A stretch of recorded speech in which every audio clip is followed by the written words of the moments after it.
Welcome, dear listener. Tonight, we journey back in time to a place far removed from the comfort and familiarity of the modern world. Here we step into the rhythm of a medieval life, one that is deeply rooted in the passage of time, the seasons, and the inevitable cycle of work and rest. Imagine yourself in an era where life was hard, where every day was a struggle for survival, yet also a part of a larger, timeless story. In this gentle exploration, we will uncover the quiet hardships, the strange customs. The rhythm of sleep was divided into two distinct periods, separated by a waking interval in the middle of the night. After a long day of hard work, whether in the fields, the marketplace, or the craft shops, the body is tired. Instead, your sleep is grounded in the natural rhythms of the earth and the environment around you. The air smells faintly of the straw beneath you, of the old stone walls, and of the firewood that is slowly fading in the hearth. The mind is tired, so the air cools and the fire burns lower, and the flickering of the fire grows softer, its light dimming into faint embers. But with the sense of having had a complete rest, despite the break in the middle of the night, you rise from your bed. The world outside is still dark and cold, and you move toward your daily tasks. The rhythm of your life, of your work and rest, has been set by the natural world around you, a gentle, steady pulse that aligns with the rise and fall of the sun, the changing seasons, and the eternal cycle of day and night. The first sleep, usually lasting around 3 or 4 hours, brings with it a deep stillness. It was a rhythm shared by all, a natural cadence of waking and sleeping, where the moments between slumber were as valuable as the rest that followed. And then, at some point in the middle of the night, you stir. Perhaps it's a gentle nudge from your own body's rhythm. Or perhaps the crackling of the fire awakens you for a brief moment.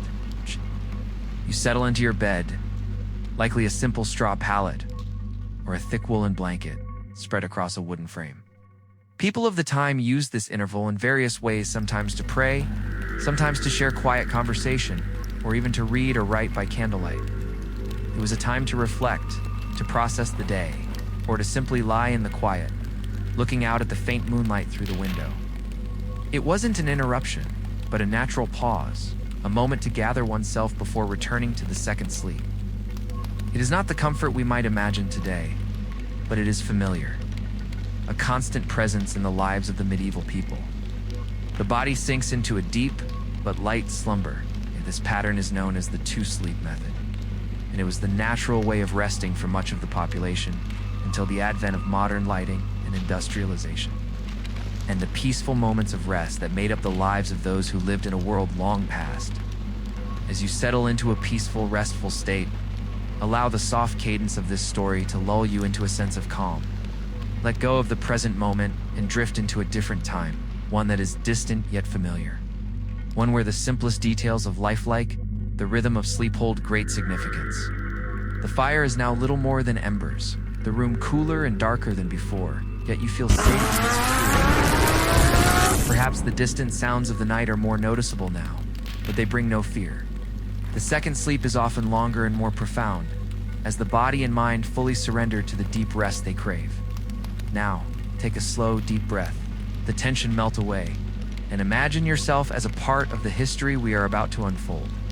Imagine yourself in a modest medieval home.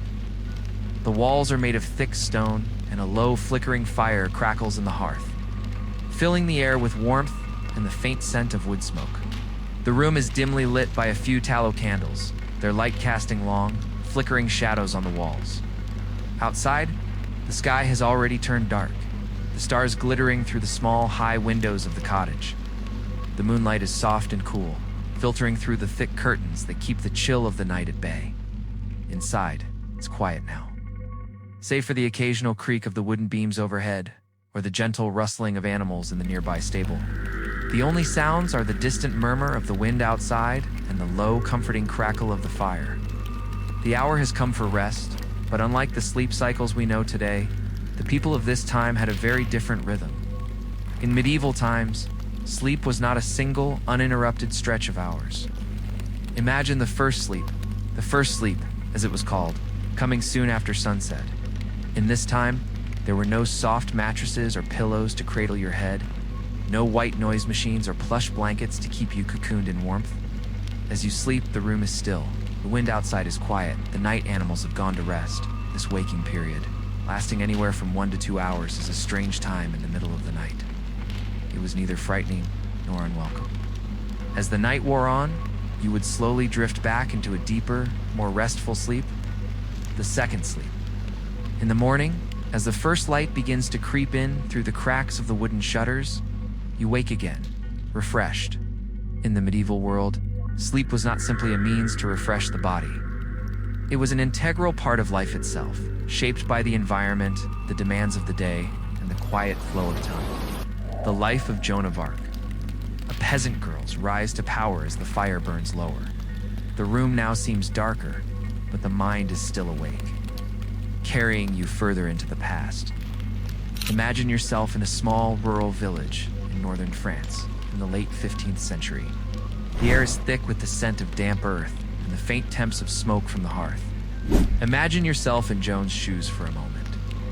As she grows, so does her belief in something larger than herself, something divine. The English have occupied much of northern France, including Joan's homeland. At that time, women were seen as being unsuited for the affairs of war, let alone leadership in such a complex and dangerous situation. Yet Joan's conviction was unwavering. She spoke to the Dauphin, the uncrowned King Charles VII, telling him that God had chosen her to deliver France from its enemies. And in a moment of both desperation and intrigue, he granted her an army. The accusations against her are numerous: charges of heresy, witchcraft, and even cross-dressing. For Joan insisted on wearing men's clothing as part of her mission. These were not simply acts of defiance, but were seen as a threat to the established order, a challenge to the norms that govern society. The king, Charles VII, is weak and struggling to assert his authority. She is not the towering figure of the battlefield now, but a young woman caught in the wheels of a greater machine. The voices she once heard in her youth, the voices of saints, have abandoned her, leaving her to stand alone in a hostile world. Despite her strength, despite her unwavering faith, Joan is sentenced to death, burned at the stake. A martyr for her beliefs, a symbol of both the power and the fragility of human ambition. Her vision is clear. She will lead the French to a decisive victory. The city, long under siege, is liberated in just a matter of days, a feat that seems miraculous to many of those who witnessed it. The soldiers, who once doubted her, now follow her with reverence. The French forces are reinvigorated, and Charles VII is crowned king, with Joan standing proudly at his side. Imagine the weight of this burden on her shoulders. The eyes of history are not yet on her, but they are soon to be. Imagine the brutal nature of medieval warfare, the constant battles, the threat of death, the political intrigue, and the ever-present fear that victory may slip through one's fingers. Joan, despite her divine mission, is not immune to the dangers of war. She is captured by the English, betrayed by those she thought were her allies, and brought before a trial that will seal her fate. She reaches the city of a stronghold of the English forces, and, with a mixture of fervor, strategy, and luck, she inspires the French soldiers. Under her command, the tide of the siege begins to turn. The English forces, once so confident in their victory, begin to falter. His enemies have taken control of important cities, and his army is on the brink of collapse. Joan, now in her late teens, is urged by the voices of saints to take up the cause of the king and lead the French forces to victory. Her life is marked by an intense spiritual devotion, a deep connection to her faith. From a young age, she experiences visions, the kind that are difficult to explain, visions of saints and angels who speak to her, urging her to take action. These voices are not those of the everyday world she knows, but of something otherworldly, something that calls her to leave behind the life of a peasant and take up a far more extraordinary mantle. The world is far from the comfort we know today, yet there is a strange serenity in the way life unfolds in such a simple yet challenging existence. It is here that we find a young girl, born into the harsh realities of peasant life. Her name is Joan, and she has no knowledge that she will one day alter the course of history. She is like any other young peasant, living with her family in a modest home, working in the fields and tending to the animals. Her days are long and filled with labor, and the seasons dictate the rhythm of her life planting in the spring, harvesting in the summer, Preparing for the cold winter months, like the people around her, Joan is bound to the land, living in relative obscurity. Her name is not one that would echo in the grand courts of kings or emperors. She is a girl of humble birth, with no noble blood to call upon. Yet, within her, there is a quiet fire, a calling that is beyond the ordinary scope of her village life. Her calling comes during a time of great unrest. France is embroiled in the 100 Years' War, a conflict that has ravaged the country for decades. But imagine the incredulity with which the world would have reacted to such a clamor peasant girl. With no formal military training, declaring that she had been sent by God to drive the English from French soil, the journey to war is not a simple one. Joan sets out from her village, crossing dangerous territories, gathering allies along the way. Joan's success becomes the stuff of legend, but the victory is fleeting. Joan's role in the war, while momentous, is also marked by the harsh realities of the time. The trial of Joan of Arc is not simply a legal proceeding. It is a political maneuver, a desperate attempt by the English to discredit her and diminish the influence she has gained. Joan faces the trial with courage, but also with a quiet sadness. As the fire's glow softens, casting a quiet warmth through the room. Imagine yourself stepping into the middle of an ancient, bustling European city, perhaps Paris or London. It is the year 1347, and you find yourself in a world filled with both wonder and fear. The streets are narrow and crowded, the buildings are tall and close together, and the air is thick with the smells of food, animals, and earth. People around you are going about their daily business, haggling over fruits, vegetables, and fabrics.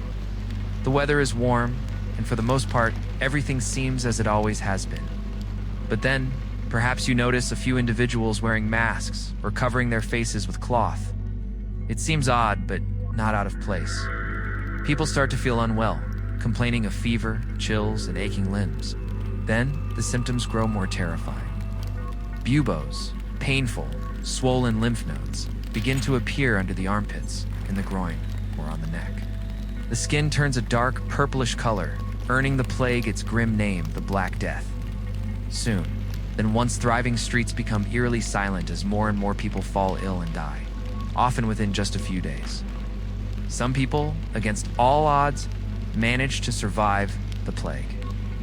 Whether by chance or through some form of resistance, they live to tell the tale. The medieval obsession with death, reflected in art, literature, and religious practices, took on new meaning in the wake of the plague. The image of the Danse Macabre, a dance of death, where the living and the dead were portrayed as equals, became a powerful symbol of the era.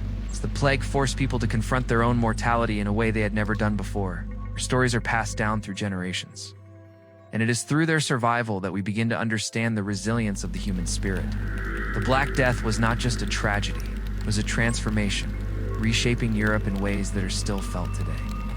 The plague's mystery lies not only in its origins, but also in its ability to change the very structure of society. It challenged the old world and gave birth to the new, paving the way for the Renaissance and the Age of Exploration, both of which would change the course of history forever. It is only in the days to come that you begin to understand the full scale of the disaster about to unfold. Entire families were wiped out, leaving fields and homes abandoned. The labor force shrank, leading to a shift in the balance of power between the rich and the poor. Those who remained found themselves in a world that was forever altered. The social and economic fabric of Europe had been torn apart, and in its place, new structures began to emerge. People began to abandon their homes, their families, and even their cities, fleeing to the countryside in a desperate bid to escape the disease. Some people stay to care for the sick, believing it is their duty, or perhaps hoping to protect their homes. Others, filled with fear, lock themselves away, refusing to leave their rooms for fear that they too will fall victim to the plague. In the midst of it all, religious processions and prayers become more frequent as people turn to their faith in desperation. Begging for deliverance from the horror surrounding them, entire communities are left deserted, with no one to care for the sick or bury the dead. The death toll mounts quickly, with cities like Florence, Paris, and London losing thousands of their citizens. Church bells ring in the distance, tolling the death of yet another soul, and yet the funerals go unheld, as there are too many bodies to bury. The constant noise of merchants calling out their wares, children playing, and the creaking of wooden carts fill your ears. But there is also an unsettling stillness hanging in the air, a sense of something looming just beyond the horizon. There is no logic to its path. Some towns are ravaged, while nearby villages remain untouched. The mystery of why certain areas are spared, while others are decimated, only adds to the fear and confusion of the time. People begin to speak of witchcraft, of foul air, of bad omens. Theories about the disease are many, but no one truly understands it. This is the backdrop of one of history's most terrifying and mysterious events, the arrival of the Black Death, a plague that would ravage Europe and leave its mark on history for centuries to come. Imagine yourself walking through the market unaware of the impending disaster. The Black Death, as it would later be known, swept across Europe with an intensity and speed that no one could have predicted. The disease, thought to be carried by fleas from rats, traveled along the trade routes, first appearing in the Crimean Peninsula and then spreading rapidly to Western Europe. The answer, as it turns out, is shrouded in uncertainty. Historians and scientists still debate the exact cause of the plague, but what is clear is the sheer terror it caused. In those days, medical knowledge was limited, and many believed that the plague was a punishment from God, divine retribution for humanity's sins. Within months, it would ravage entire cities, wiping out as much as 1/3 of the population. But how did this mysterious disease spread so quickly and so destructively? Imagine yourself in a village or city as the first cases begin to appear. The fear spreads like wildfire. As you stand in the streets, you begin to notice the deep divide that forms between those who remain and those who flee. But even as the plague spreads, some begin to notice a strange phenomenon. The disease seems to move in waves, sometimes leaving one area only to return weeks later. And yet, the Black Death is not just a story of suffering and death, it is also a story of survival. For those who survived, the aftermath of the plague brought about profound changes in society. The Black Death also had an unexpected cultural impact. As the plague ravaged the land, many artists and writers began to explore the themes of death and mortality in their work. As we stand at the threshold of this dark chapter in history, we feel the weight of its impact. As the haunting echoes of the Black Death fade into the distance, we transition gently into the lives of those who lived far from the suffering of the common folk, the nobility, the kings and queens, and the wealthy elite. Imagine for a moment stepping into a vast stone castle perched on a hill. Its towers reaching into the sky, its walls thick and imposing. The floors are covered with richly woven tapestries, and the walls are adorned with intricate suits of armor, swords, and shields that tell the story of conquests long past. The noble classes who hold immense power over the land and its people live lives far removed from the hardships that others endure. The air inside is cooler, carrying with it the faint scent of wood and iron, as servants scurry about attending to the needs of their masters.